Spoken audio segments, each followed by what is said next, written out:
വിശുദ്ധ വീതിയുടെ മറ്റൊരു എപ്പിസോഡിലേക്ക് സ്വാഗതം. സ്വർഗപിതാവിന്റെ കരങ്ങളിൽ നിന്ന് വിശുദ്ധിയോടെ കുഞ്ഞുങ്ങളെ സ്വീകരിച്ച് സ്വർഗത്തെ ലക്ഷ്യമാക്കി ജീവിതം നയിക്കുവാൻ കുടുംബങ്ങളെ സഹായിക്കുക. ഇതാണ് ഏഞ്ചൽസ് ആർമിയുടെ ലക്ഷ്യം. സ്വർഗത്തിൽ നിന്നും സ്വർഗത്തിലേക്ക് മധുരമൊഴുക്കി ശേഷം ഏഞ്ചൽസ് ആർമി വീണ്ടും നിങ്ങൾക്കായി ഇവിടെ ഒരുക്കുന്നു വിശുദ്ധ വീതി, A family's journey to holiness. പെൺമക്കളുടെ ജീവിതത്തില് അപ്പൻ എന്ന് പറയുന്ന കഥാപാത്രത്തിന് ഭയങ്കര റോളുണ്ട്, ഭയങ്കര ഒരു ഇമ്പോർട്ടൻസ് ഉണ്ട്. ഇന്നത്തെ നമ്മുടെ വിശുദ്ധ വീതിയുടെ ചർച്ചാ വിഷയം ഇത് തന്നെയാണ്, അപ്പനും പെൺകുട്ടികളുമായിട്ടുള്ള ബന്ധം. ഇന്ന് അതിനെക്കുറിച്ച് സംസാരിക്കാനായിട്ട് നമുക്ക് രണ്ട് ഗസ്റ്റിനെയാണ് ഇന്ന് ഇവിടെ കിട്ടിയിരിക്കുന്നത്, ഷാജി അങ്കിളും ഷിമ്മി ആന്റിയും. Welcome uncle, welcome aunty to the show. എനിക്ക് തോന്നുന്നു ആന്റിയുടെ അടുത്തേക്ക് ആദ്യത്തെ ക്വസ്റ്റ്യൻ പോവാം. ശരിക്കും പെൺമക്കളെ ആ ഒരു അപ്പൻ്റെ അടുത്തേക്ക് ചേർക്കാനായിട്ട് ആന്റിയുടെ സൈഡിൽ നിന്ന് ശരിക്കും എന്താ ആന്റി ചെയ്തേക്കുന്നത്? എൻ്റെ വീട്ടിൽ ഞങ്ങൾ 5 പെൺകുട്ടികളാണ്. അപ്പം ഞങ്ങൾ ശരിക്കും അമ്മച്ചിയേക്കാളും കൂടുതൽ അപ്പച്ചനായിട്ട് ഭയങ്കര അടുപ്പമായിരുന്നു. ഞങ്ങൾ ശരിക്കും അപ്പച്ചിയെ ഭയങ്കര ഒരു ഫ്രണ്ട് പോലെയായിരുന്നു. ഞങ്ങൾക്ക് എല്ലാം ഇങ്ങനെ പറയാനും അപ്പച്ചിയുടെ കൂടെ കളിക്കാനും, അപ്പച്ചി കുറേ സമയം ഞങ്ങളുടെ കൂടെ ഇരിക്കും, അങ്ങനെയൊക്കെ ആയിരുന്നു. അപ്പോൾ ആ ഒരു പിതാവിൻ്റെ സ്നേഹത്തിന് അത്രയും ഇതുണ്ടെന്ന് എനിക്ക് ശരിക്കും ഞാൻ അനുഭവിച്ചിട്ടുള്ളതാണ്. അതുകൊണ്ട് എനിക്കും ഞാൻ പിള്ളേരുണ്ടായപ്പോൾ ഞാനും അങ്ങനെ അത് തന്നെ എനിക്കും ആഗ്രഹം. എപ്പോഴും അവർ എന്നേക്കാൾ കൂടുതൽ അവരുടെ അപ്പനെ സ്നേഹിക്കണം.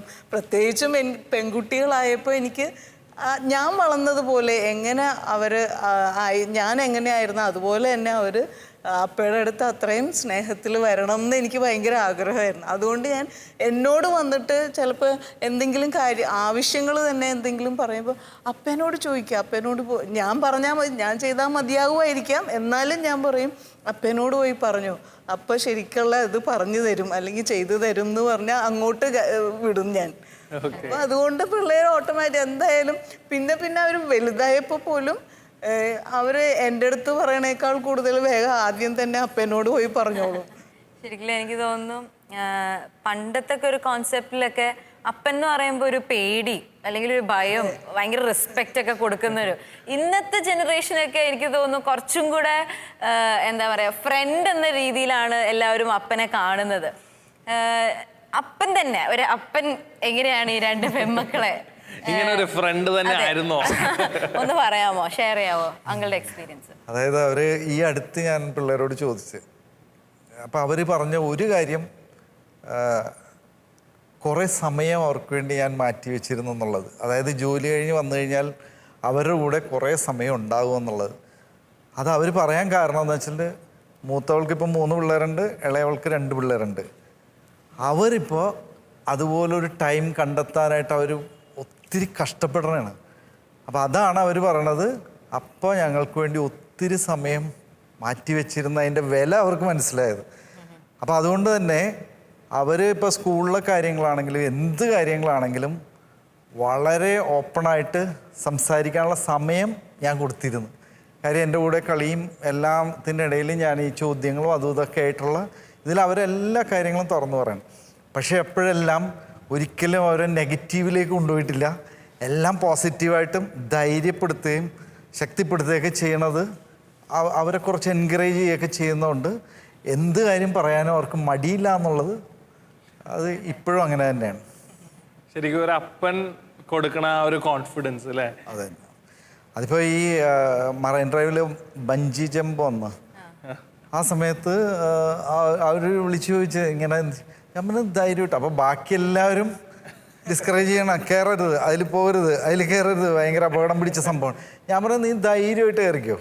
അപ്പോൾ അവർ അത് മേളിൽ കയറി ഇത്രയും ഹൈറ്റിൽ നിന്ന് ചാടി. അപ്പോൾ പെൺപിള്ളേർ ആരും ചെയ്യാത്ത കാര്യമായിരുന്നു അത്. അപ്പോൾ അത് വലിയൊരു ഇതായിട്ട്, അപ്പം അങ്ങനെയുള്ള കാര്യങ്ങളെല്ലാം ചെയ്യാൻ ഞാൻ ഒരിക്കലും എല്ലാത്തിനും ധൈര്യം കൊടുക്കും. ഒരു ആൺകുട്ടികളെപ്പോലെ തന്നെ അവരും എല്ലാം ചെയ്യണം എന്ന് തന്നെയായിരുന്നു ഞാൻ എല്ലാ കാര്യങ്ങളിലും അവർക്ക് അതുപോലത്തെ സപ്പോർട്ട്. അതുപോലെ തന്നെ ഉണ്ട് അവരുടെ പേഴ്സണലായിട്ടുള്ള, ഇപ്പോൾ സ്കൂളുകളിൽ പല പ്രശ്നങ്ങളും വേറെ കൂട്ടുകാരോട് പോലും അവർ പറഞ്ഞിട്ടുണ്ടാവില്ല, പക്ഷേ അത് എന്നോട് വന്ന് പറയും ഇങ്ങനെ ഒരു പ്രശ്നമുണ്ട്. അപ്പം ഞാൻ അവരോട് പറയുന്നത് ഇതാണ്, നിങ്ങൾക്കത് ഹാൻഡിൽ ചെയ്യാൻ പറ്റുമെങ്കിൽ ചെയ്യുക, പറ്റിയില്ല എങ്കിൽ എൻ്റെ അടുത്ത് വന്ന് പറയാം, ഞാനത് സഹായിക്കാം. എന്താണെന്ന് നിങ്ങൾക്ക് മനസ്സിലാവും. ശരിക്കും ഇങ്ങനെ ഓരോ കാര്യങ്ങള് ശരിക്കും അപ്പൻ്റെ ടൈം എന്തോരം സ്പെൻഡ് ചെയ്യാണ്, ആ അത്രയും ടൈം കൊടുത്തതിൻ്റെ ഒരു പ്രതിഫലമാണത് ശരിക്കും. അല്ലെങ്കിൽ അത്ര ഈസി അല്ല ആ ഒരു ഫ്രീഡമിലേക്ക് ഒന്ന് അച്ചീവ് ചെയ്ത് വരാൻ. അതെ അതെ ശരിക്കും. അത് തന്നെ വേറൊന്നുണ്ടായത്, അവരുടെ കോളേജിൽ അവൾക്ക് ഒരു പ്രാവശ്യം ഉണ്ടായത് ഭയങ്കര കോളേജിൽ നിന്ന് സസ്പെൻഡ് ചെയ്യണമെന്ന് പറഞ്ഞിട്ട് ഒരു പ്രശ്നം വന്ന് പറയുകയൊക്കെ ചെയ്ത് കഴിഞ്ഞപ്പോൾ ഞങ്ങൾ ഇവിടെ നിന്ന് പോവുകയാണ്. അപ്പം ഞാൻ പോകുന്ന വഴിക്കൊക്കെ ഞാൻ വളരെ വിഷമിച്ചാൽ പോകണത്. ഇത് എന്തുകൊണ്ട് അവൾക്ക് അങ്ങനെ ഒരു തെറ്റ് പറ്റാനുള്ള ഒരു സാധ്യതയില്ല, പക്ഷേ ഇതിലെന്തോ പ്രശ്നമുണ്ടെന്ന്. ഞങ്ങൾ വളരെ ഇതായിട്ട് അവിടെ ചെന്ന് കണ്ട് സംസാരിച്ച് അവളെ പുറത്ത് വിളിച്ച് ഞങ്ങൾ കാര്യങ്ങളെല്ലാം സംസാരിച്ച് കഴിഞ്ഞപ്പോഴാണ് അതിൻ്റെ അകത്ത്. പക്ഷെ അവളെ ഞങ്ങൾ ശക്തിപ്പെടുത്തി, നീ ഒട്ടും വിഷമിക്കേണ്ട, അവിടെ നിന്ന് അത് അവിടുത്തെ തെറ്റെന്താണെന്ന് അത് ശരിയാക്കി എല്ലാം ക്ലിയർ ചെയ്ത് കഴിഞ്ഞിട്ടാണ് ഞങ്ങൾ അവിടെ നിന്ന് പോകുന്നത്.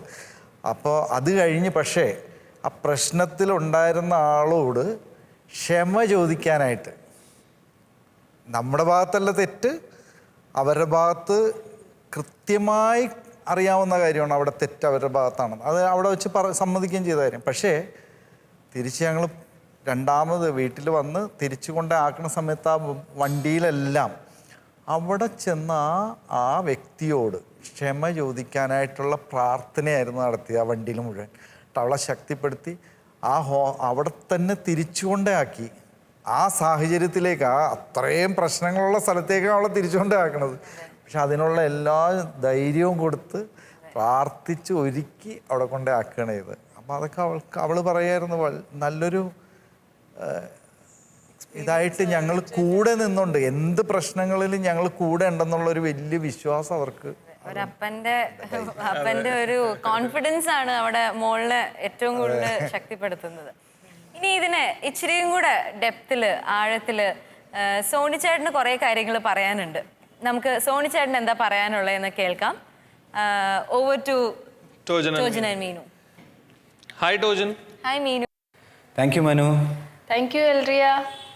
നമ്മളിന്ന് ഇവിടെ ചർച്ച ചെയ്യാൻ പോകുന്ന വിഷയം എന്ന് പറഞ്ഞാൽ ഒരപ്പനും അവരുടെ മകളും അല്ലെങ്കിൽ പെൺമക്കളും തമ്മിലുള്ള ബന്ധത്തെ പറ്റിയാണ്. അപ്പോൾ ഇതിനു വേണ്ടി നമ്മളോടിന്ന് സംസാരിക്കാൻ വന്നിരിക്കുന്നത് സോണി ചേട്ടനാണ്. സോണി ചേട്ടൻ ഒരു ഫുഡ് സ്റ്റാർട്ടപ്പിൻ്റെ CEO ആണ്. 4 മക്കളുണ്ട്. അപ്പോൾ വിശുദ്ധ വീതിയിലേക്ക് സ്വാഗതം. അപ്പോൾ സോണി ചേട്ടാ, ഞാൻ നേരെ ഇതിലേക്ക് തന്നെ കിടക്കാം. നമ്മൾ പണ്ടത്തെ ഈ അപ്പൻ പെൺമക്കൾ തമ്മിലുള്ള റിലേഷൻ വെച്ചൊന്ന് താരതമ്യം ചെയ്യുമ്പോൾ പൊതുവെ ഇപ്പോഴത്തെ കാലഘട്ടത്തിൽ ഒരു പ്രായത്തിനപ്പുറം കഴിയുമ്പോഴേക്കും അവർ തമ്മിൽ ആ ഒരു ഫ്രണ്ട്ലി റിലേഷൻ ഒരു ഇച്ചിരി അകൽച്ച തോന്നാറുണ്ട്. അപ്പോൾ ചേട്ടൻ എന്താ ഇതിനെപ്പറ്റി ഒന്ന് പറയാനുള്ളത്? പൊതുവേ നമ്മുടെ വീടുകളിലൊക്കെ ഈ ഒരു 4ാം ക്ലാസ് വരെയൊക്കെ, 3ാം ക്ലാസ് 4ാം ക്ലാസ് വരെയൊക്കെയാണ് ഇത് ഈ കുട്ടികളായിട്ട് കാണുക, അവരൊരു കൊഞ്ചിക്കലും അങ്ങനത്തെയൊക്കെ ഒരു സാധനങ്ങൾ പലപ്പോഴും വരുന്നത്. ഒരു 5ാം ക്ലാസ് ഒരു UP സ്കൂളിലേക്കൊക്കെ പിള്ളേർ, എസ്പെഷ്യലി പെൺകുട്ടികളൊക്കെ കയറി കഴിയുമ്പോൾ ഈ അപ്പന്മാർ സാധാരണ ബാക്കൗട്ട് ചെയ്യും, പുറകോട്ട് മാറുന്ന ഒരു സാധനവും അമ്മയുടെ ഒരു റോള് കുറച്ചുകൂടെ ഇൻവോൾവ്മെൻറ്റുകൾ വരികയും സംസാരങ്ങളൊക്കെ അങ്ങോട്ട് മാറുന്ന ഒരു സിറ്റുവേഷനാണ് സാധാരണ വരുന്നത്. പല കാരണങ്ങൾക്കുണ്ടാവാം. ചിലപ്പോൾ നമ്മുടെ തിരക്കൊണ്ടൊക്കെ ആവാം, ജോലി തിരക്കൊണ്ടൊക്കെ ആവാം, നമ്മൾ നേരത്തെ പോകും താമസിച്ച് വരുന്നു, അങ്ങനെയൊക്കെ ആവാം. പക്ഷേ ഈ ഇൻവോൾവ്മെൻ്റ് ഇല്ലാത്തൊരവസ്ഥ ശരിക്കും ഒരു ഗ്യാപ്പ് ശരിക്കും ഗ്യാപ്പ് ശരിക്കും വരും നമ്മുടെ ഉള്ളിൽ. പ്രത്യേകിച്ച് പെൺകുട്ടികൾ അറിയാമല്ലോ, നിങ്ങൾക്ക് പ്രത്യേകമായിട്ടൊരു സ്നേഹവും ഒരു കൺസിഡറേഷൻ ശരിക്കും ആവശ്യപ്പെടുന്നത് ഒരു നേച്ചറാണ് ശരിക്കും പറഞ്ഞു കഴിഞ്ഞാൽ. അപ്പോൾ അത് നമുക്ക് ഒരിക്കലും ഏത് പ്രായത്തിലും അത് ഒരു നീഡാണ് ശരിക്കും. ഒരു വ്യക്തിയുടെ, എസ്പെഷ്യലി പെൺകുട്ടികളുടെ അവർ ഗ്രോയിങ് സ്റ്റേജിലേക്ക് വരുന്നു. സാധാരണ നമ്മളെന്താണ് കല്യാണത്തിൻ്റെ ഒരു സമയം വരെ, അതിന് ശേഷവും 2 ആസ്പെക്റ്റാണ് ശരിക്കും വരുന്നത് അല്ലേ. കല്യാണം വരെ ഉള്ള ഒരു പ്രൊട്ടക്ഷനാണ് ശരിക്കും അപ്പൻ്റെ സൈഡിൽ നിന്ന് വരേണ്ടത്. കല്യാണത്തിന് ശേഷം അത് കംപ്ലീറ്റ് മാറുകയും അത് ജീവിത പങ്കാളിയിലേക്ക് തന്നെ മാറുകയും ചെയ്യും. അപ്പോൾ ശരിക്കും പറഞ്ഞു കഴിഞ്ഞാൽ നമ്മൾ പറയാം പിതാവായ ദൈവത്തിൻ്റെ സ്നേഹം ശരിക്കും ഈ പെൺകുട്ടികൾക്ക് കിട്ടുന്നതും അപ്പനിൽ കൂടെ മാത്രമാണ് ആ ഒരു വിവാഹം വരെ. അപ്പോൾ ഈ വിവാഹം വരെ അവരെ കൊണ്ടെത്തിക്കുകയും ജീവിത പങ്കാളിക്ക് ആ സ്നേഹം കൈമാറുകയും ചെയ്യപ്പെടേണ്ട, അതൊരു ബാറ്റൺ കൈമാറുന്ന പോലെ തന്നെയാണ്. അപ്പോൾ ആ ഒരു ലെവലിലേക്ക് നമ്മളിത് കൊണ്ടെത്തിക്കുക എന്നുള്ളത് അപ്പൻ്റെ റെസ്പോൺസിബിലിറ്റിയാണ്. അപ്പോൾ ഇത് ബോധപൂർവമായിട്ട് നമ്മളിത് ചെയ്യുന്നില്ലെങ്കിൽ ഈ ഒരു ഗ്യാപ്പ് വരികയും ഈ നീഡ് വേറെ പലതിലേക്കും അവരെ അട്രാക്റ്റ് ചെയ്യപ്പെടുകയും ചെയ്യും. അപ്പോൾ അതുകൊണ്ടാണ് ശരിക്കും പറഞ്ഞാൽ ഞാൻ പറഞ്ഞത് നമ്മൾ ഈ ഒരു അകൽച്ച എന്ന് പറയുന്നതിനേക്കാൾ ഉപരി അതൊരു ഇമോഷണൽ ബോണ്ടിങ്ങിലേക്ക് നമുക്ക് വരികയും ഒരു സ്നേഹത്തിൻ്റെ ഒരു ബന്ധം അവിടെ വരികയും ചെയ്യുമ്പോൾ വളരെ ബ്യൂട്ടിഫുൾ ആയിട്ടുള്ള ഒരു റിലേഷൻഷിപ്പ് ബിൽഡ് ചെയ്ത് കൊണ്ടുപോകാൻ പറ്റും.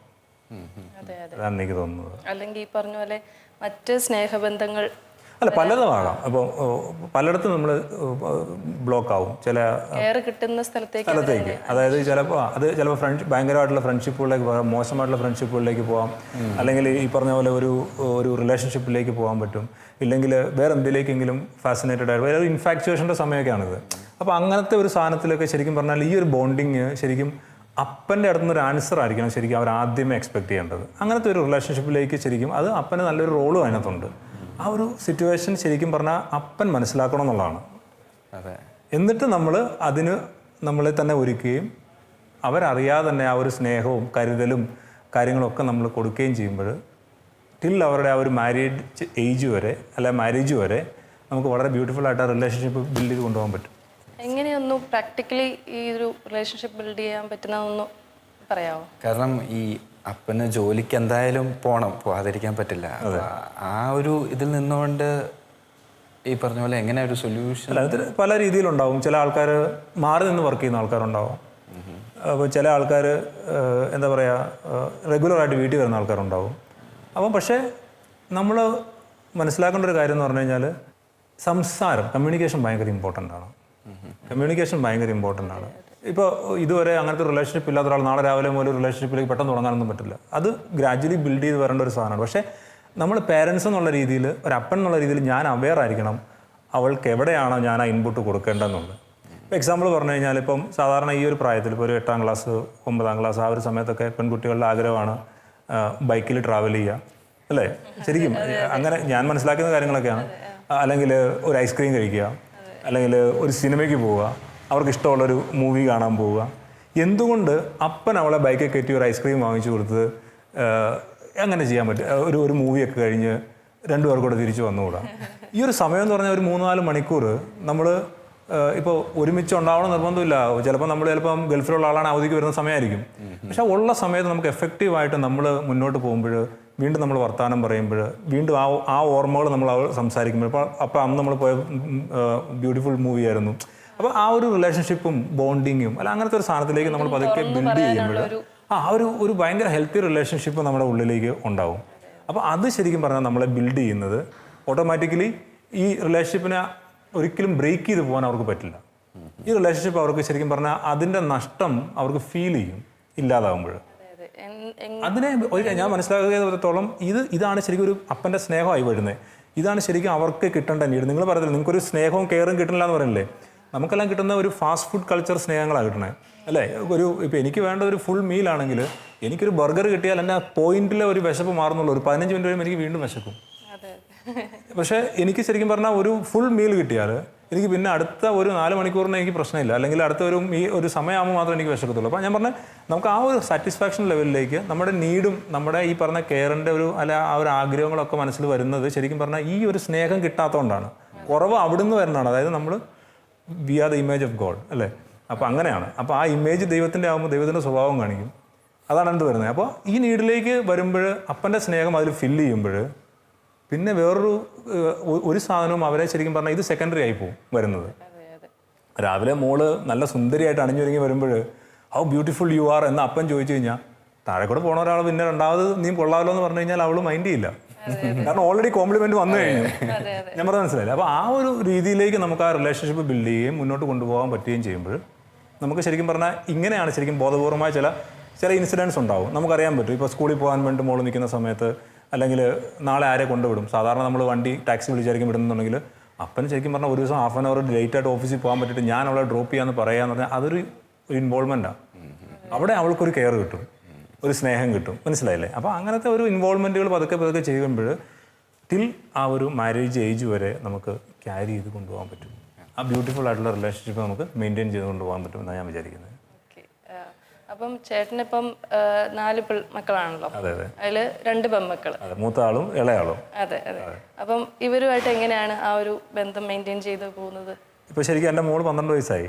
അപ്പോൾ 7ാം ക്ലാസ്സിലേക്ക് വന്നിട്ടുണ്ട്. ഞങ്ങൾ വീട്ടിലുള്ള ഓപ്പൺ ഡിസ്കഷൻസ് ഉണ്ടാവാറുണ്ട്. അതായത് എന്ത് കാര്യം വന്നു കഴിഞ്ഞാലും ഇപ്പോൾ ആൺകുട്ടികളും പെൺകുട്ടികളുമായിട്ടുള്ള റിലേഷൻഷിപ്പ് ആണെങ്കിലും അല്ലെങ്കിൽ അത് പെരിഫറൽ നമ്മളൊരു ബ്യൂട്ടിഫുൾ ആയിട്ടുള്ള റിലേഷൻഷിപ്പ് ഒരു ഹെൽത്തി ആംഗിളിൽ അതിനെ ഡിസ്കസ് ചെയ്യാറുണ്ട്. അപ്പോൾ ഇത് മനുഷ്യന് ഉണ്ടാവുന്ന ഒരു കാര്യമാണെന്നുള്ളതും ഈ നീഡ് നമുക്ക് മനുഷ്യന് വരുന്നതാണെന്നുള്ളതും ഇത് എന്തുകൊണ്ടാണ് ഉണ്ടാകുന്നുള്ളതും എൻ്റെ മോൾക്ക് വളരെ കൃത്യമായിട്ട് അറിയാം. അപ്പോൾ ആ ഒരു ഡിസ്കഷൻ നമ്മൾ സംസാരിക്കുമ്പോഴും ചെയ്യുമ്പോഴും അവർക്ക് അതിനെ വളരെ സിമ്പിളായിട്ട് അതിനെ കാണാൻ പറ്റാറുണ്ട്. അല്ലെങ്കിൽ ഇപ്പോൾ എൻ്റെ മോള് വെറുതെ ഞാൻ അവളെ വാച്ച് ചെയ്യാറുണ്ട്. ചിലപ്പോൾ അവൾ അറിയാതെ തന്നെ ഒരു 5 മിനിറ്റൊക്കെ കണ്ടിന്യൂസ് ആയിട്ട് ഞാൻ അവളെ വാച്ച് ചെയ്യാറുണ്ട്. അപ്പോൾ നമുക്കറിയാൻ പറ്റും അവളുടെ ഒരു ആക്ച്വൽ അവളുടെ ഒരു സന്തോഷത്തിൽ നിന്നാണ് അവൾ ഇരിക്കുന്നത് എന്നുള്ളത് നമുക്ക് വളരെ കൃത്യമായിട്ട് അറിയാൻ പറ്റും, അല്ലേ? എന്നാൽ ഒരാളെ ശരിക്കും ഒരു 5 മിനിറ്റ് വാച്ച് ചെയ്ത് കഴിഞ്ഞാൽ നമുക്കറിയാൻ പറ്റും ആളുടെ ഉള്ളിൽ വിഷമമുണ്ടോ. എനിക്ക് ആ റിലേഷൻഷിപ്പ് ഉണ്ടെങ്കിലും കൃത്യമായിട്ട് നമുക്കറിയാൻ പറ്റും. ഇപ്പോൾ എൻ്റെ ഭാര്യ ഒരു സെക്കൻഡ് അവളുടെ മുഖം മാറിക്കഴിഞ്ഞാൽ എനിക്കറിയാൻ പറ്റും. എന്ന് പറഞ്ഞ പോലെ മക്കളുടെ ആ ഒരു മൂഡ് സ്വിങ് ശരിക്കും നമ്മളെ നോക്കി കാണണം. അപ്പോൾ ആ ഒരു സ്റ്റേജിലേക്ക് നമ്മൾ ബിൽഡ് ചെയ്യുമ്പോൾ അപ്പോൾ ആ ഒരു റിലേഷൻഷിപ്പിലേക്ക് നമ്മൾ വരുമ്പോൾ ശരിക്കും പറഞ്ഞു കഴിഞ്ഞാൽ നല്ലൊരു റിലേഷൻ. അപ്പം ശരിക്കും ഒരു ഫ്രണ്ട് ആവണം. ശരിക്കും ഒരു ഫ്രണ്ട് ആവണം. എന്തും സംസാരിക്കാൻ പറ്റുന്ന, ഏത് കാര്യങ്ങളും ഡിസ്കസ് ചെയ്യാൻ പറ്റുന്ന ഒരു ഫ്രണ്ടായി മാറുമ്പോൾ ശരിക്കും ഒരു പേടിയുടെ സ്ഥലത്തിൽ നിന്ന് മാറിയിട്ട് ഇപ്പോൾ എൻ്റെ ഡോർ ക്ലോസ് ആണെങ്കിൽ ഒരിക്കലും അത് ഓപ്പൺ ചെയ്തൊന്നും മക്കൾ വരില്ല. എൻ്റെ ഡോർ ഓൾവേസ് ഷുഡ് ഓപ്പൺ, അല്ലേ? അവളെ റിസീവ് ചെയ്യാൻ പറ്റുന്ന അതാണ് പിതാവായ ദൈവത്തിൻ്റെ സ്നേഹം, അല്ലേ?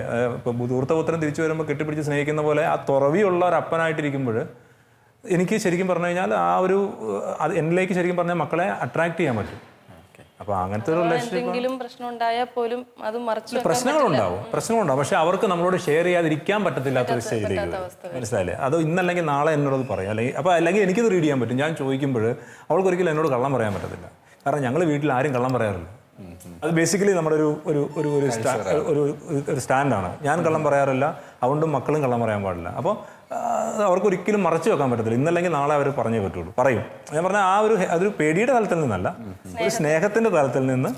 അതിപ്പോൾ ആൺകുട്ടികളാണെങ്കിലും കേട്ടോ, അമ്മയായിട്ട് ഡിസ്കസ് ചെയ്യുമ്പോഴല്ല ഞാനോട് ഡിസ്കസ് ചെയ്യുകയെന്ന് പറഞ്ഞാൽ അവർ സ്കൂളിൽ നടക്കുന്ന കാര്യങ്ങളൊക്കെ നമ്മൾ കേൾക്കാനും ഒക്കെ സമയം കൊടുക്കാറുണ്ട്. അവർക്ക് വേണ്ടി സമയം സ്പെൻഡ് ചെയ്യണം എന്നുള്ളൊരു കാര്യം വളരെ നന്ദി. Thank you very much for sharing your views. So back to you Manu and Elria. Thank you Tojan and Meenu. ഇനി ഇതിനെക്കുറിച്ച് നമ്മുടെ സ്വന്തം ജെറിനച്ചന് ഈ ഒരു ടോപ്പിക്കിനെ കുറിച്ച് എന്താ സംസാരിക്കാനുള്ളത് നമുക്കൊന്ന് കേൾക്കാം. Over to Philippines. ഈശോമിശിഹായ്ക്ക് സ്തുതിയായിരിക്കട്ടെ. അപ്പനും പെൺമക്കളും തമ്മിലുള്ള വലിയൊരു അമൂല്യമായ ബന്ധം, ഒരു സ്പെഷ്യൽ റിലേഷൻഷിപ്പ്. ശരിക്കും മാതാപിതാക്കൾക്ക് ഐഡിയൽ പറയുകയാണെങ്കിൽ അപ്പന് ആൺമക്കളായാലും പെൺമക്കളായാലും ഒരേ സ്നേഹവും, അമ്മയ്ക്ക് എങ്ങനെയൊക്കെയാണല്ലോ പറയുന്നത്. പക്ഷേ നമുക്കറിയാം എന്തോ ഒരു സ്പെഷ്യാലിറ്റി ഉണ്ട്. അമ്മയ്ക്ക് സാധാരണ ആൺമക്കളുടെ പ്രത്യേക സ്നേഹം ഉണ്ടെന്നും അപ്പന് പെൺമക്കളുടെ പ്രത്യേക സ്നേഹം ഉണ്ടെന്നൊക്കെ നമുക്ക് അങ്ങനെ അതിനകത്തൊരു കെമിസ്ട്രി ഉണ്ട് ഉറപ്പായിട്ടും. അതെന്താണെന്ന് ഇപ്പോഴും മനസ്സിലായി. പക്ഷെ ഉണ്ട്, അങ്ങനെ സ്പെഷ്യാലിറ്റി ഉണ്ട്. പ്രത്യേകിച്ച് ഇങ്ങനെ അടുത്തൊരു സിനിമയിലൊക്കെ ഞാൻ കേട്ടപ്പോൾ എനിക്ക് ഭയങ്കര ഇഷ്ടം തോന്നി. ഒരു പെൺകുട്ടി അവളുടെ കൂട്ടുകാരോട് പറയുന്നതാണ്, my father is my first love, my first crush, my first hero, my first idle. എന്തൊക്കെയാണ് പറയുന്നത്? ഒരു പരിധിവരെയൊക്കെ ശരിയാണെന്ന് എനിക്കും തോന്നിയ. മറ്റൊരു പെൺകുട്ടി കഴിഞ്ഞ ദിവസം ഇങ്ങനെ സംസാരിച്ചപ്പോൾ +2 കഴിഞ്ഞ പെൺകുട്ടി പറയാണ്, അവരുടെ ക്ലാസ്സിൽ ഇങ്ങനെ വട്ടം കൂടി നിന്ന് കൂട്ടുകാരൊക്കെ തമാശ പറയാം. അപ്പോൾ വീട് വന്നത് വിഷയമായിട്ട്. അപ്പോൾ അപ്പനെ പറ്റി പറഞ്ഞുകൊണ്ടിരിക്കുക. പലരും പലത് പറഞ്ഞപ്പോഴത്തേക്ക് ഇവള് പറയാണ്, എൻ്റെ പപ്പ ജോലി കഴിഞ്ഞ് കഴിഞ്ഞാൽ പെട്ടെന്ന് വീട്ടിലേക്ക് വരും. പപ്പ ജോലിക്കാരനാണ്, വൈകുന്നേരം ഒരു 5 മണിയൊക്കെ ആകുമ്പോൾ തിരിച്ചെത്തും. പപ്പ വേറെ എങ്ങും പോയില്ല, ഞങ്ങളുടെ ഇവിടുന്ന് വർത്താനം പറയും, കളിക്കും. ഇവള് പറഞ്ഞു ഞങ്ങൾ കണ്ണുകെട്ടി കളിക്കും, അല്ലെങ്കിൽ ഞങ്ങൾ ഏണിയും പാമ്പും കളിക്കും. അപ്പോൾ ബാക്കി +2 പഠിക്കുന്ന പെമ്പിളരൊക്കെ അത്ഭുതത്തോടെ ഒരു അപ്പൻ ഇങ്ങനെ കളിക്കും.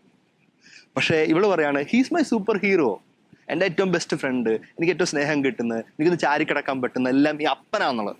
അതുകൊണ്ട് പ്രിയപ്പെട്ട അപ്പന്മാരെ, ഇത് നിങ്ങൾക്കുള്ളൊരു സ്പെഷ്യൽ എപ്പിസോഡാണ്. നിങ്ങൾ എടുത്തുയരേണ്ട, നിങ്ങൾ ഉയർന്ന് മാറേണ്ട വലിയൊരു പൊസിഷനുണ്ട്, പ്രത്യേകിച്ച് നിങ്ങൾ പെൺമക്കളുടെ ജീവിതത്തിൽ. ഉറപ്പായിട്ടും ഇതിന് ഒരു ചെറിയൊരു ഉടായ്പ സൈക്കോളജിയും കൂടെ ഉണ്ട്. എന്തുകൊണ്ടാണ് ഈ അപ്പന് പെൺമക്കളോടും അമ്മയ്ക്ക് ആൺമക്കളോടും പ്രത്യേക ഒരു സ്നേഹം ഉണ്ടെന്നൊക്കെ പറയുന്നത്? കാരണം ഒരു സമയം കഴിയുമ്പോൾ പെൺമക്കളുടെ എല്ലാ ഉടായ്പും അമ്മയ്ക്ക് മനസ്സിലാകും. കാരണം അമ്മ ഉടായ്പകളിലൂടെ കടന്നു പോയതാണല്ലോ. അല്ലെങ്കിൽ ആൺമക്കളുടെ സകലമാന തല്ലുകൊടുത്തരങ്ങളും അപ്പന് പെട്ടെന്ന് മനസ്സിലാകും. പക്ഷെ അതുകൊണ്ട് തന്നെ അവർക്ക് ഹൈഡ് ചെയ്യാനും കുറച്ചൊക്കെ ഒന്ന് കംഫർട്ട് ആകാനൊക്കെ എളുപ്പം പെൺമക്കൾക്ക് അപ്പനാണ്, അമ്മയ്ക്ക് ആൺമക്കളാണ്. അതൊരു നല്ല കാര്യം കൂടിയാണ്. അവരെല്ലാ കാര്യത്തിലും റിജക്ഷനും അടിയൊന്നും കിട്ടാതെ ഒന്ന് ചേർത്ത് പിടിക്കാനും കെട്ടിപ്പിടിക്കാനും കൂടെ ഒന്ന് ആശ്വസിപ്പിക്കാനും ഒക്കെ അപ്പന് പെൺമക്കളോട് പറ്റിക്കഴിഞ്ഞാൽ ശരിക്കും എന്തൊരു സൂപ്പറാണെന്നറിയാവോ? ഇങ്ങനെയുള്ള പെൺമക്കൾ ഭയങ്കര അടിപൊളിയായിട്ട് ജീവിതത്തിൽ വിജയിച്ചു വരും. പ്രത്യേകിച്ച് ഓപ്പോസിറ്റ് സെക്സുമായിട്ട് റിലേഷൻഷിപ്പിലൊക്കെ ഭയങ്കരമായിട്ട് അവർക്കൊരു കരുതലും ഉറപ്പും സുരക്ഷിതത്തോടെ ഒക്കെ വളരാൻ പറ്റും. അടുത്തിടയ്ക്ക് വന്ന ചില പഠനങ്ങളും കൗൺസിലേഴ്സിന്റെ ഒപ്പീനിയൻസ് ഒക്കെ അനുസരിച്ച് ഈ കല്യാണം കഴിഞ്ഞ് ഏറ്റവും അടുത്ത കാലഘട്ടങ്ങളിൽ തന്നെ ഡിവോഴ്സിനൊക്കെ ആയിട്ട് അപ്രോച്ച് ചെയ്ത പെൺകുട്ടികൾ, അവരുടെ ബാക്ക്ഗ്രൗണ്ട് പരിശോധിച്ചപ്പോൾ മനസ്സിലായ ഒരു പ്രധാനപ്പെട്ട കാര്യമെന്ന് പറയുന്നത് അവർക്ക് അവരുടെ അപ്പനുമായിട്ടുള്ള ബന്ധത്തിൽ വൻ തകർച്ച ഉണ്ടായിരുന്നു. പ്രത്യേകിച്ച് അവരുടെ ബാല്യത്തിന് ഒട്ടും ഊഷ്മളമല്ലാത്തൊരു ബന്ധമായിരുന്നു അവരും അപ്പനും തമ്മിലുള്ളത്. അതുകൊണ്ട് എന്ത് സംഭവിച്ചു? അവർ ഈ അപ്പൻ്റെ ഇതിന് സ്നേഹം കിട്ടാത്തത് കൊണ്ട് തന്നെ 2 അപകടങ്ങളുണ്ട്. ഒന്നാമത്തെ അപകടം, അവർ ഭർത്താവിൽ നിന്ന് ആ കിട്ടാതെ പോകുന്ന എല്ലാം കിട്ടാനായിട്ട് ശ്രമിക്കും. ഭയങ്കരമായിട്ട് ആർത്തിയോടെ എല്ലാ കാര്യങ്ങളും. അപ്പോൾ ഭർത്താവിന് ചെറുതായിട്ട് കൊടുക്കാൻ പറ്റിയില്ലെങ്കിൽ പോലും ഭാര്യ അവിടെ ഫ്രസ്ട്രേഷൻ പ്രകടിപ്പിക്കും. ഭയങ്കര പൊട്ടൽ ജീറ്റിലും ഉണ്ടാവും. ചെറിയ കാര്യങ്ങൾക്ക് പോലും പൊട്ടി തകർന്നു പോകും. അത് ഒരു ഭാഗം. മറുഭാഗം എന്താണ്? ഈ അപ്പൻ ഒട്ടും സ്നേഹം കൊടുക്കാതെ സ്നേഹം കിട്ടാതെ വളർന്നൊരു പെൺകുട്ടിയാണെങ്കിൽ അവൾക്ക് പുരുഷന്മാരെ പറ്റി മൊത്തത്തിലൊരു നെഗറ്റീവ് ഇമേജ് വരും. എല്ലാ ആണുങ്ങളും ഇങ്ങനെയാണ്, എല്ലാ ആണുങ്ങളും ക്രൂരന്മാരാണ്, എല്ലാ ആണുങ്ങളും സ്നേഹിക്കാൻ കൊള്ളാത്തവരാണ്. അങ്ങനെ മൊത്തത്തിൽ ഒന്നുകിൽ അപകർഷതാബോധമോ അല്ലെങ്കിൽ ഒട്ടും ആത്മവിശ്വാസമില്ലാത്ത കാര്യങ്ങളൊക്കെ ഭയങ്കരമായിട്ട് പെൺകുട്ടികളിൽ ഉണ്ടാവുന്നുവെന്ന് സ്റ്റഡീസ് പറയുന്നുണ്ട്. അതുകൊണ്ട് പ്രിയപ്പെട്ട അപ്പന്മാരെ, ഇത് നിങ്ങൾക്കൊരു വലിയൊരു ഉണർത്തുപാട്ടാണ്. നിങ്ങളുടെ വലിയ റോളാണ് പെൺമക്കൾക്ക്. ഈ വുമൺ എംപവർമെന്റ് എന്നും ഫെമിനിസം എന്നൊക്കെ പറഞ്ഞ് ഭയങ്കരമായിട്ട് ഈ കാലഘട്ടത്തിൽ ഉയർത്തിപ്പിടിക്കുമ്പോൾ എനിക്ക് തോന്നുന്നു ഈ വുമൺ എംപവർമെന്റ് ഒക്കെ ശരിക്കും സംഭവിക്കേണ്ട വീട്ടിലാണ്. First it must start from the father. ഒരു അപ്പന്റെ വലിയ ഉത്തരവാദിത്തമാണ് സ്വന്തം മകളെ എംപവർ ചെയ്യുക എന്നുള്ളത്. അപ്പൻ കൊടുക്കുന്ന ഒരു തലോടലും അപ്പൻ കൊടുക്കുന്ന ഒരു അപ്രീസിയേഷനും ഒക്കെ മകൾക്ക് ഒരു അമ്മ കൊടുക്കുന്നവരുടെ ഒരു ലെവലല്ലത്. ഇത് ഭയങ്കര ഹയർ ആണ്. 1.5 സ്നേഹമാണ് അപ്പന്റെ കരുതൽ. അപ്പൻ സൂപ്പറാന്ന് പറഞ്ഞാൽ ഒന്നും പറയാനില്ല, അത് സൂപ്പറാന്ന് മക്കളങ്ങ് വിചാരിക്കും. അതുകൊണ്ട് ഇതൊരു ഭയങ്കര പ്രധാനപ്പെട്ട കാര്യമാണ്. അപ്പോൾ നമുക്കൊരു കാര്യം ചിന്തിക്കേണ്ടത്, ഇതെങ്ങനെ ഉണ്ടാക്കിയെടുക്കാം ഒരു അപ്പനെ. കാരണം നമ്മൾ ഈ പരമ്പരാഗതമായിട്ട് കാണുന്ന ഒരു അപ്പൻ ഫിഗർ എന്നൊക്കെ പറയുന്നത് ഇച്ചിരി ദേഷ്യപ്പെടുന്ന, ഇച്ചിരി സ്ട്രിക്റ്റ് ആയിരിക്കുന്ന, അല്ലെങ്കിൽ മക്കളൊക്കെ കൈവിട്ടു പോകുന്നൊക്കെ പേടിക്കുന്ന, അല്ലെങ്കിൽ അമ്മേനെയൊക്കെ എല്ലാവരും ഭരിപ്പിക്കുന്ന ഒരു അപ്പൻ ഫിഗറൊക്കെ ആണല്ലോ പരമ്പരാഗതമായിട്ട് നമ്മൾ കണ്ടു വളർന്നേക്കുന്നത്. അതൊരു ഫിഗർ. അല്ലെങ്കിൽ നമുക്ക് പറയാവുന്നത് ഒട്ടും ഇൻവോൾവ്മെന്റ് ഇല്ലാത്ത, ഫിസിക്കലി ആൾ പ്രസന്റ് ആണെങ്കിലും വളരെ പേരന്റിങ് കാര്യത്തിൽ കുടുംബകാര്യത്തിലൊക്കെ ഭാര്യനെ ഏൽപ്പിച്ച് മക്കളുടെ കാര്യമൊക്കെ ഭാര്യ നോക്കട്ടെ എന്നൊക്കെ വിചാരിക്കുന്ന ഒരു അപ്പൻ, ജോലിയൊക്കെ ആയിട്ട് നടക്കുന്ന വേറെ അപ്പൻ. ഇത് 2 ഇമേജുകളാണ്. പക്ഷെ എനിക്ക് തോന്നുന്നു ഇതിനേക്കാളൊക്കെ ഒരു സൂപ്പർ ആയിട്ടൊരു മോഡൽ എന്ന് പറയുന്നത് ഒരു ഫ്രണ്ട്ഷിപ്പ് മോഡൽ ക്രിയേറ്റ് ചെയ്യണം. ഈ യങ്സ്റ്റേഴ്സ് ഒക്കെ എത്ര സൂപ്പറായിട്ടാണ് ഈ ചെറിയ നമ്മുടെ ന്യൂ ജനറേഷൻ അപ്പന്മാരൊക്കെ നല്ല ബ്യൂട്ടിഫുൾ ആയിട്ട് ചെയ്യുന്നുണ്ട് കേട്ടോ. എൻ്റെ അളിയൻ്റെ കാര്യത്തൊക്കെ ഞാൻ ഭയങ്കര അത്ഭുതപ്പെട്ടിട്ടുണ്ട്. എങ്ങനെയാണ് ഈ മക്കളോട് പെൺമക്കളോടൊക്കെ എത്ര സൂപ്പറായിട്ട് ഇത്ര കരുതുന്നതെന്ന്, അവരെത്ര കൂട്ടുകാരായിട്ട് ഓരോ കാര്യങ്ങൾ കൊണ്ടു നടക്കുന്നതൊക്കെ. പ്രിയപ്പെട്ടവർ, അത് ഭയങ്കര പ്രധാനപ്പെട്ട കാര്യമാണ്. എനിക്ക് തോന്നുന്നു ഈ ഒരു ഫ്രണ്ട്ഷിപ്പ് മോഡൽ ഡെവലപ്പ് ചെയ്തെടുക്കണം. എങ്ങനെ പറ്റും? അത് it must start from the womb. അമ്മയുടെ ഉദരത്തിൽ കുഞ്ഞായിരിക്കുമ്പോൾ തന്നെ, ആൺകുട്ടിയായാലും പെൺകുട്ടിയായാലും, ആ സമയം മുതൽ തന്നെ അപ്പൻ്റെ കരുതൽ, അപ്പൻ്റെ സ്നേഹം, അപ്പൻ്റെ തലോടൽ, അപ്പൻ്റെ പ്രാർത്ഥനയ്ക്ക് കുഞ്ഞിന് ഫീൽ ആവും. അപ്പം തന്നെ അമ്മ എപ്പോഴും അപ്പനെ ഇൻട്രൊഡ്യൂസ് അമ്മയുടെ വലിയ റോൾ ഉണ്ട് കേട്ടോ അപ്പനെ ഇൻട്രൊഡ്യൂസ് ചെയ്യുന്ന കാര്യത്തിൽ, അപ്പൻ്റെ സൂപ്പർ ഫിഗറായിട്ട് കൊടുക്കുന്ന കാര്യത്തിൽ. ഇങ്ങനെ കൊടുത്തും ഈ ഉദരം മുതൽ സ്നേഹിച്ചും അപ്പന് നാച്ചുറൽ ആയിട്ടൊരു ട്യൂണിങ് അവിടെ വരും. അതുകൊണ്ട് ഈ പിള്ളേർ ഭയങ്കര അറ്റാച്ച്ഡ് ആയിരിക്കും. ഇങ്ങനെ സ്നേഹവും സുരക്ഷിതത്വവും കിട്ടി വളർന്ന പിള്ളേർ ഒരിക്കലും ഡീവിയേറ്റ് ചെയ്ത് പോകത്തില്ല. ചെറിയ പൊട്ട സ്നേഹങ്ങളുടെ പേരിലോ ഒരു ചെറിയ പ്രലോഭനങ്ങൾ പേരിൽ വീണ് പോകത്തില്ല. കാരണം അവർക്കറിയാം ശരിക്കും ആണാരാണ്, ശരിക്കും പുരുഷൻ ആരാണ്. വിവാഹ സങ്കല്പമൊക്കെ ഉണ്ടല്ലോ ഏറ്റവും മനോഹരമായിട്ട് കിട്ടുന്ന ഈ വീട്ടിൽ നിന്നാണ്. ഞാൻ നല്ലൊരു ഉദാഹരണം ഓർക്കുന്നുണ്ട്. കുറെ നാളുകൾക്ക് മുമ്പ് എൻ്റെ സുഹൃത്ത് തന്നെയായ സുവിശേഷ പ്രഘോഷകനൊക്കെ ആയ ഒരു അച്ചായൻ, അദ്ദേഹം 4 പെൺമക്കളായിരുന്നു. അപ്പൊ നല്ല വിശുദ്ധരായ വളർന്ന പെൺകുട്ടികൾ. ഒരു സിസ്റ്റർ പറഞ്ഞു, 4 കുഞ്ഞുങ്ങളൊക്കെ ഉണ്ടല്ലോ, നല്ല വിശുദ്ധരായ കുഞ്ഞുങ്ങളൊക്കെ ആണല്ലോ, ഒരാളെ ഞങ്ങൾക്ക് തരണം കേട്ടോ, കർത്താവിന് കൊടുക്കണം കേട്ടോ. അപ്പൊ ഈ അപ്പച്ചൻ പറഞ്ഞ ഉത്തരവ് ഇതാണ്, സിസ്റ്ററെ ഞങ്ങളുടെ പ്രാർത്ഥന ഇതാണ്, ഈശോ ആഗ്രഹിക്കുന്നത് ഈ ജീവിതത്തിലേക്ക് അവർ പോട്ടെ. ഞങ്ങൾ ഇവിടെ ഞങ്ങളുടെ ജീവിതം ഏറ്റവും മനോഹരമായിട്ട് കുടുംബത്തിൽ കാഴ്ചവെക്കാൻ ശ്രമിക്കുന്നു, ഏറ്റവും നന്നായിട്ട് അവർക്ക് കൊടുക്കാൻ ശ്രമിക്കുന്നു. നിങ്ങളുടെ ജീവിതവും അവർ കാണട്ടെ. അവർക്ക് കൊതി തോന്നുന്നിടത്തേക്കും ദൈവം ആഗ്രഹിക്കുന്നിടത്തേക്കും അവർ പോട്ടെ. അതിനർത്ഥം തന്നെ ഈ കൊതി തോന്നുന്ന ഒരു ജീവിതം എനിക്കിവിടെ കൊടുക്കാൻ പറ്റുന്നുണ്ടോ? പ്രിയപ്പെട്ട അപ്പന്മാരെ, നിങ്ങളുടെ മക്കൾക്ക്, പ്രത്യേകിച്ച് നിങ്ങളുടെ പെൺമക്കൾക്ക് വിവാഹ ജീവിതത്തിലേക്ക് കൊതി തോന്നുമ്പോൾ ഇതൊരു ജീവിതം നിങ്ങൾക്ക് കൊടുക്കാൻ പറ്റുന്നുണ്ടോ? അവർ മറ്റൊരു കുടുംബത്തിലേക്ക് പോകേണ്ടവരല്ലേ? അവർ ആ കുടുംബത്തിൽ ചെന്നിട്ട് എന്തൊക്കെ കാര്യങ്ങൾ ഇടപെടേണ്ടവരാണ്. അതുകൊണ്ട് നിങ്ങൾക്ക് ആ ഒരു സ്നേഹം, ആ ഒരു കരുതൽ, ആ ഒരു ട്യൂണിങ്, ആ ഒരു ഫോർമേഷനൊക്കെ വീട്ടിൽ നിങ്ങളുടെ ബോധപൂർവ്വം നിങ്ങൾക്ക് കൊടുക്കാൻ പറ്റുന്നുണ്ടോ? ഇത് വലിയ ഉത്തരവാദിത്വവും ഒരു വിളിയുമാണ്. ഈ ഫ്രണ്ട്ഷിപ്പ് മോഡൽ എന്ന് പറയുമ്പോഴത്തേക്ക് ഒരു കാര്യം കൂടി ഞാൻ സൂചിപ്പിക്കാൻ ആഗ്രഹിക്കുന്നുണ്ട്. Conditions apply. അത് അപ്പന്മാർ ശ്രദ്ധിക്കേണ്ടതാണ്. ചില അപ്പന്മാരൊക്കെ അങ്ങ് മക്കളെ ലാളിച്ചും ചോദിക്കുന്ന എല്ലാം മേടിച്ചു കൊടുത്തും വാടാ പോടാ ബന്ധമൊക്കെ ക്രിയേറ്റ് ചെയ്ത് അതൊക്കെ ഒരു ഐഡിയൽ, ചില സിനിമകളിൽ കാണുന്ന വലിയ ഐഡിയലാന്ന് വിചാരിച്ചിട്ട് കൈവിട്ടു പോകുന്ന അപ്പന്മാരുണ്ട്. ഒരു രീതിയിലും കറക്ഷൻ ചെയ്യപ്പെടാൻ പറ്റാതെ അല്ലെങ്കിൽ മക്കൾക്ക് അടിമകളായി പോകുന്ന അപ്പന്മാരുണ്ട്. അതല്ല ഫ്രണ്ട്ഷിപ്പ് മോഡൽ ഉദ്ദേശിച്ചത്. ഉത്തരവാദിത്വമുള്ള ദൈവത്തെ കേൾക്കുന്ന അപ്പനാവുക, ദൈവത്തെ കേൾക്കുന്ന പ്രാർത്ഥിക്കുന്ന അപ്പനാവുക. അപ്പോൾ ആ അപ്പന് കൃത്യമായിട്ട് സ്വർഗത്തിലിരിക്കുന്ന അപ്പൻ പറഞ്ഞു കൊടുക്കും എങ്ങനെ കൊണ്ടുപോകണം. പ്രത്യേകിച്ച് ഓപ്പോസിറ്റ് സെക്സുകൂടിയായ മകളുടെ കാര്യത്തിൽ എങ്ങനെ വിശുദ്ധമായി, എങ്ങനെ ഏറ്റവും മനോഹരമായി മക്കളെ മോൾഡ് ചെയ്യണമെന്ന് പറഞ്ഞു കൊടുക്കാൻ പറ്റും. ഞാൻ ഈ ദൈവമായിട്ട് ബന്ധപ്പെട്ട കാര്യം കൂടി CCC, അതായത് കാറ്റഗിസം ഓഫ് ദ കാത്തലിക് ചർച്ചിൽ വളരെ ക്ലിയർ ആയിട്ട് പറയുന്നൊരു കാര്യമുണ്ട്. എല്ലാ മാനുഷിക പിതൃത്വങ്ങളുടെയും അടിസ്ഥാനം സ്വർഗീയ പിതൃത്വമാണ്. അതായത് ഈ ഭൂമിയിലുള്ള എല്ലാ അപ്പന്മാരുടെയും ഉറവിടം സ്വർഗത്തിലിരിക്കുന്ന അപ്പനാണ്. ഇതുമായിട്ട് ബന്ധപ്പെട്ട അടുത്ത ഞാൻ വായിച്ച ഒരു നല്ലൊരു ആർട്ടിക്കിൾ ഉണ്ട്. മലയാളത്തിൽ തന്നെ പ്രശസ്തമായ ഒരു മാഗസിനിൽ വന്നാണ്. ഒരു അച്ഛൻ, ഒരു ചെമ്മാച്ചൻ ക്ലാസ് എടുക്കുകയാണ്, സൺഡേ സ്കൂളിൽ ക്ലാസ് എടുക്കുകയാണ്. അപ്പോൾ അച്ഛൻ ദൈവപിതാവിൻ്റെ സ്നേഹത്തെപ്പറ്റിയാണ് ചെമ്മാച്ചൻ ബ്രദർ ക്ലാസ് എടുക്കുന്നത്. ദൈവപിതാവിൻ്റെ സ്നേഹം, അത് ആ ക്ലാസ്സിൻ്റെ മധ്യത്തിൽ വെച്ച് അത് നമുക്കൊരു മെഡിറ്റേഷനിലേക്ക് പോകാൻ അദ്ദേഹം പറഞ്ഞു. മനോഹരമായ മെഡിറ്റേഷനിലേക്ക് പോകാം. എല്ലാവരും കണ്ണൊക്കെ അടച്ച് പിതാവായ ദൈവത്തിൻ്റെ കൂടെ ഇരിക്കുക, പിതാവായ ദൈവത്തിൻ്റെ മടിയിലിരിക്കുക, പിതാവായ ദൈവം ചേർത്ത് പിടിക്കുക. അപ്പോൾ പിള്ളേരൊക്കെ ഒരു UP ഒക്കെ എത്തിയ പിള്ളേരായിരുന്നു. അവർ മനോഹരമായിട്ട് കണ്ണൊക്കെ അടച്ച് ശരിക്കും അവർ ആ ഒരു ഫാൻറ്റസി മെഡിറ്റേഷനിലേക്ക് പോവുകയാണ്. എല്ലാവരുടെ മുഖത്തൊക്കെ കാണാം പിതാവായ ദൈവത്തെ ചേർത്ത് പിടിക്കുന്നതും കെട്ടിപ്പിടിക്കുന്നതൊക്കെ. പെട്ടെന്ന് നോക്കിയപ്പോൾ ഒരു പെൺകുട്ടി മാത്രം കണ്ണടയ്ക്കാതെ ഇറുക്കി അടയ്ക്കുന്നു, തുറക്കുന്നു, ഭയങ്കരമായിട്ടൊക്കെ ഡിസ്റ്റർബൻസ് കാണിക്കുന്നു. അപ്പോൾ ബ്രദർ ഇത് നോട്ട് ചെയ്ത് വെച്ചു. എന്നിട്ട് ധ്യാനമൊക്കെ കഴിഞ്ഞ് സൺഡേ സ്കൂളൊക്കെ കഴിഞ്ഞ് എല്ലാവരെയും പറഞ്ഞു വിട്ടു. ഈ പെൺകുട്ടിയെ മാത്രം നിർത്തി ചോദിച്ചു, മോക്ക് എന്താണ് പ്രാർത്ഥിക്കാൻ പറ്റാഞ്ഞത്? അവൾ ഭയങ്കര ഡിസ്റ്റർബ്ഡ് ആണല്ലോ, എന്തെങ്കിലും അസുഖം വല്ലതും ഉണ്ടോ, എന്തെങ്കിലും ബുദ്ധിമുട്ടുണ്ടോ? ഈ പെൺകുട്ടി പറയാണ്, ബ്രദറിന് എങ്ങനെ പറയാൻ പറ്റും ദൈവത്തെ അപ്പ എന്ന് വിളിക്കണം, ദൈവത്തെ അപ്പ എന്ന് വിളിച്ച് കെട്ടിപ്പിടിക്കണം എന്നൊക്കെ? എനിക്ക് അപ്പ എന്ന് പറയുന്നത് എൻ്റെ വീട്ടിലെ അപ്പനാണ്. അപ്പനെ ഞാൻ കണ്ടേക്കുന്നത് എനിക്ക് ഒരിക്കലും ദൈവത്തെ കാണാൻ പറ്റത്തില്ല. പിന്നെ കാരണം എൻ്റെ അപ്പൻ വൈകുന്നേരം വന്ന് വെള്ളം അടിച്ചിട്ടൊക്കെ വന്ന് വഴക്കുണ്ടാക്കുന്ന, അമ്മയെ തല്ലത്, ഞങ്ങളൊക്കെ ചീത്ത വിളിക്കുന്ന, ഞങ്ങളൊക്കെ ഭയങ്കര പരുഷമായിട്ട് പെരുമാറുന്ന ഒരു പ്ലേസാണ്. അങ്ങനെ ഒരാളാണ് ദൈവമാണെങ്കിൽ എനിക്ക് ആ ദൈവത്തെ കെട്ടിപ്പിടിക്കാൻ പറ്റത്തില്ല. ഈ ബ്രദർ പറയാണ്, ഞാൻ ചങ്ക് പൊട്ടിപ്പോയി. ഇങ്ങനൊരു ദൈവത്തെയാണോ, ഇങ്ങനൊരു ദൈവത്തെയാണ് ഞാൻ പരിചയപ്പെടുത്തുന്നതെങ്കിൽ ഒരു കുട്ടിക്ക് എങ്ങനെ പ്രാർത്ഥിക്കാൻ പറ്റും? പ്രിയപ്പെട്ട അപ്പന്മാരെ, ഇതൊരു ചോദ്യം ചെയ്യലാണ് കേട്ടോ. ഇതൊരു ചോദ്യചിഹ്നമായിട്ട് നമ്മുടെ മുമ്പിൽ നിൽക്കുകയാണ്. നിങ്ങൾക്ക് പിതാവായ ദൈവത്തിന്റെ മുഖം നിങ്ങളുടെ മക്കൾക്ക്, പ്രത്യേകിച്ച് നിങ്ങളുടെ പെൺമക്കൾക്ക് കൊടുക്കാൻ പറ്റുന്നുണ്ടോ? പിതാവായ ദൈവത്തിന് സ്നേഹം കൊടുക്കാൻ പറ്റുന്നുണ്ടോ? പിതാവായ ദൈവത്തിന് കരുതൽ കൊടുക്കാൻ പറ്റുന്നുണ്ടോ? പിതാവായ ദൈവത്തിന് മാർഗ്ഗനിർദ്ദേശം കൊടുക്കാൻ പറ്റുന്നുണ്ടോ? യവസപിതാവിനെ മാതാവിനെ നോക്കിക്കുക, അവിടെ തന്നെ നമുക്ക് മനസ്സിലായി. യവസപിതാവ് ചില പടങ്ങളിലൊക്കെ കാണിച്ചിട്ടില്ലേ, ഒരു വിളക്കും പിടിച്ചുകൊണ്ട് പോകുന്നത്. ആ വിളക്കെന്താ? വഴി കാണിച്ചു കൊടുക്കുന്ന. ആ വിളക്കിൽ ദീപത്തിന് വഴി കാണിക്കലും ചൂടുമുണ്ട്. യവസപിതാവ് അതായിരുന്നു, ചൂടും കൊടുത്തു, വഴി കാണിക്കലും കൊടുത്തു. ഈ ഒരു കാര്യമാണ് ഓരോ അപ്പനും കൊടുക്കേണ്ടത്. ചൂടും കൊടുക്കണം മക്കൾക്ക്. ചൂടെന്ന് പറഞ്ഞാൽ സ്നേഹവും കൊടുക്കണം, വഴി കാണിച്ചു കൊടുക്കാൻ പറ്റണം, സ്വർഗത്തിന്റെ വഴി കാണിക്കൽ. ഇതാണ് ഒരപ്പന്റെ ഏറ്റവും പ്രധാനപ്പെട്ട കാര്യം. അതുകൊണ്ട് തന്നെ വീണ്ടും വീണ്ടും ഞാൻ പറയാൻ ആഗ്രഹിക്കുന്നു, നിങ്ങൾക്ക് കിട്ടിയ വലിയൊരു ഉത്തരവാദിത്തമാണ് പെൺമക്കളെ പ്രത്യേകമായിട്ട് നയിക്കാനുള്ള കഴിവ്. അത് ഓപ്പോസിറ്റ് സെക്സ് ആയതുകൊണ്ട് തന്നെ കൂടുതലായിട്ട് കർത്താവ് നിങ്ങൾക്ക് അതൊരു യോഗ്യതയും വിളിയും തന്നിട്ടുണ്ട്. നിങ്ങളെ ചേർത്ത് പിടിക്കലിനും നിങ്ങളെ ആശ്വസിപ്പിക്കലിനും നിങ്ങളുടെ അപ്രീസിയേഷനും ഒക്കെ ഭയങ്കര റീച്ചുണ്ട്.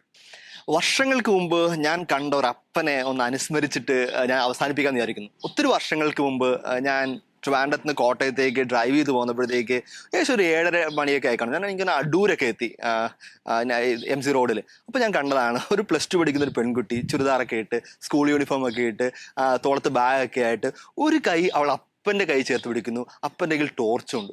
എനിക്ക് ഭയങ്കര, ഇപ്പോഴും വർഷങ്ങൾ കഴിഞ്ഞിട്ടും എനിക്ക് ആ ഇമേജ് ഇപ്പോഴും, ഞാൻ അവരുടെ ബാക്ക് സൈഡിൽ നിന്നാണ് കണ്ടത്. ഇരുട്ടാണ്, അപ്പൻ്റെ കയ്യിൽ ടോർച്ചുണ്ട്, ഒരു കയ്യിൽ മകളുടെ കൈയുണ്ട്. ഇതൊരു വിളിയെ, ഒരു അപ്പൻ്റെ വിളിയെ മുഴുവൻ കാണിച്ചു തരുന്ന ഒരു ഫുൾ പിക്ചറാണ്. ഒരിക്കലും മറക്കാൻ പറ്റാത്ത പടമാണ്. ഇതാണ് ഓരോ അപ്പൻ്റെയും വിളി. കരം ചേർത്ത് പിടിച്ച്, വെട്ടം കൊടുത്ത്, ചൂട് കൊടുത്ത്, സ്നേഹം കൊടുത്ത് മകളെ മറ്റൊരു ലെവലിലേക്ക്, മറ്റൊരു ജീവിതാന്തസ്സിലേക്ക് കൊണ്ടുപോകാനായിട്ട് ഉയർത്തുക. പറഞ്ഞു വിട്ടാൽ മാത്രം പറ, ജീവിതാന്ത്യത്തോളം ആ മകൾക്ക് ചൂടായും വെളിച്ചമായും ആശ്രയമായും പ്രാർത്ഥനയായും ഏറ്റവും ബലമുള്ള കോട്ടയായും ഓരോ അപ്പനും ഓരോ മക്കളുടെയും മുമ്പിലെ കോട്ടയാണ്. സത്താന്റെ, ലോകത്തിന്റെ ശക്തികളിൽ നിന്ന് പ്രതിരോധിക്കുന്ന, പൊട്ടക്കാര്യങ്ങളിൽ നിന്ന് പ്രതിരോധിക്കുന്ന വലിയ കോട്ടയും ബലവുമാണ്. ഇതാണ് ഒരപ്പന്റെ വിളി. നമുക്കൊരു നിമിഷം ഒന്ന് കുടുംബത്തെ മുഴുവൻ ചേർത്ത് പിടിച്ച് പ്രാർത്ഥിക്കാം. അപ്പനും മക്കളും എല്ലാം ചേർന്ന് നിൽക്കട്ടെ, അമ്മയൊക്കെ ചേർന്ന് നിൽക്കട്ടെ. പ്രത്യേകിച്ച് നിങ്ങൾ മക്കളെയൊക്കെ ഒന്ന് അടുത്ത് പിടിച്ച്, നിങ്ങളുടെ കരങ്ങളുടെ ബലം ഉണ്ടല്ലോ, ആ ബലം നിങ്ങളുടെ ജീവിതത്തിലും പ്രാർത്ഥനയിലും ഉണ്ടാവട്ടെ. കർത്താവായ ഈശോയെ, നീ സമ്മാനമായി തന്ന മക്കളെ, പ്രത്യേകിച്ച് ഞങ്ങളുടെ പെൺമക്കളെ ഞങ്ങളൊന്ന് ഓർത്ത് പ്രാർത്ഥിക്കുന്നു. ഈ ഒരു എപ്പിസോഡിൽ പ്രത്യേകമായിട്ട് ഞങ്ങൾ പെൺമക്കളെ ഓർത്ത് പ്രാർത്ഥിക്കുന്നു. കാരണം അവരെ മറ്റൊരു ജീവിതാന്തസ്സിലേക്ക് തിരഞ്ഞെടുത്ത് വളർത്തി വേറൊരു കുടുംബത്തിലേക്ക്, ഞങ്ങളുടെ സാഹചര്യങ്ങളിലെങ്കിലും വേറൊരു കുടുംബത്തിലേക്കൊക്കെ പോകേണ്ടത് ഒരുക്കേണ്ടവരാണല്ലോ. കുറച്ചുകൂടി പ്രൊട്ടക്ഷൻ കൊടുത്ത് ഞങ്ങൾ വളർത്തേണ്ടവരാണല്ലോ. കുറച്ചുകൂടി കരുതൽ കൊടുത്ത് ഞങ്ങൾ വളർത്തേണ്ടതാണല്ലോ. അപ്പനെന്ന നിലയിൽ നീ നൽകിയ വിളിയോർത്ത് നന്ദി പറഞ്ഞ് പ്രാർത്ഥിക്കുന്നു. എനിക്ക് പറ്റാതെ പോയിട്ടുണ്ടെങ്കിൽ അതിനെക്കുറിച്ച് മാപ്പ് പറഞ്ഞ് പ്രാർത്ഥിക്കുന്നു. എപ്പോഴെങ്കിലൊക്കെ ഞാൻ നല്ല മാതൃക കൊടുക്കാതെ പോയിട്ടുണ്ടെങ്കിൽ, നല്ല സ്നേഹം കൊടുക്കാതെ പോയിട്ടുണ്ടെങ്കിൽ, നല്ല കരുതൽ കൊടുക്കാൻ പറ്റാതെ പോയിട്ടുണ്ടെങ്കിൽ അതൊക്കെ മാപ്പ് പറഞ്ഞ് പ്രാർത്ഥിക്കുന്നു. ഈ മക്കളെ, നീ സമ്മാനമായി തന്ന മക്കളെ വിശുദ്ധിയിൽ വളർത്താൻ, ഒരു അപ്പനെന്ന നിലയിൽ നീ നൽകിയ വിളി സ്വർഗീയ പിതാവിന്റെ മുഖമായി മാറാൻ എന്നെ സഹായിക്കണം പ്രാർത്ഥിക്കാം. പരിശുദ്ധാത്മാവിന്റെ കൃപ, ദാനങ്ങൾ, വരങ്ങൾ അയച്ചു തരണം. ഒരു അപ്പനാവാൻ വേണ്ട, സ്വർഗത്തിലെ അപ്പനെ പോലെ ഭൂമിയിലെ അപ്പനാവാൻ വേണ്ട, പ്രാർത്ഥിക്കുവാൻ, സ്നേഹിക്കുവാൻ, കരുതുവാൻ, വിട്ടുകൊടുക്കുവാൻ ഒക്കെ പറ്റുന്ന ഒരു അപ്പനാകാൻ, വിശുദ്ധനാവാനുള്ള കൃപ തരണമേ. ഈശോയെ, പ്രത്യേകമായിട്ട് ഞങ്ങളുടെ എല്ലാ അപ്പന്മാരെയും നിന്റെ തിരുഹൃദയത്തിലേക്ക് പരിശുദ്ധ അമ്മ വഴി സമർപ്പിച്ച് ഞങ്ങൾ പ്രാർത്ഥിക്കുന്നു. യൗസേപ്പ് പിതാവിനെ പോലെ വിശുദ്ധരായ അപ്പന്മാരായി ഞങ്ങളുടെ അപ്പന്മാരെ മാറ്റി. നമ്മുടെ കർത്താവ് ഈശോ മിശിഹായുടെ കൃപയും പിതാവായ ദൈവത്തിൻ്റെ സ്നേഹവും പരിശുദ്ധാത്മാവിൻ്റെ സഹവാസവും പരിശുദ്ധ അമ്മയുടെയും സ്വർഗം മുഴുവൻ്റെയും മാധ്യസ്ഥവും സംരക്ഷണം ഉണ്ടാവട്ടെ ഇപ്പോഴും എപ്പോഴും എന്നേക്കും. ആമേൻ. ഈ ടോപ്പിക്കുമായി ബന്ധപ്പെട്ട് എന്തെങ്കിലും സംശയങ്ങളോ എന്തെങ്കിലും സജഷൻസ് ഫീഡ്ബാക്സ് നിങ്ങൾക്കുണ്ടെങ്കിൽ ഏഞ്ചൽ സാമിയുടെ ഓഫീസ് നമ്പറുമായി നിങ്ങൾ ബന്ധപ്പെടുക. വിളിക്കേണ്ട നമ്പർ 0484-255-9313 അല്ലെങ്കിൽ drop us your mail at info@angelsami.in. വിശുദ്ധ വീതിയുടെ മറ്റൊരു എപ്പിസോഡിനായി നമുക്ക് കാത്തിരിക്കാം. Until then, goodbye.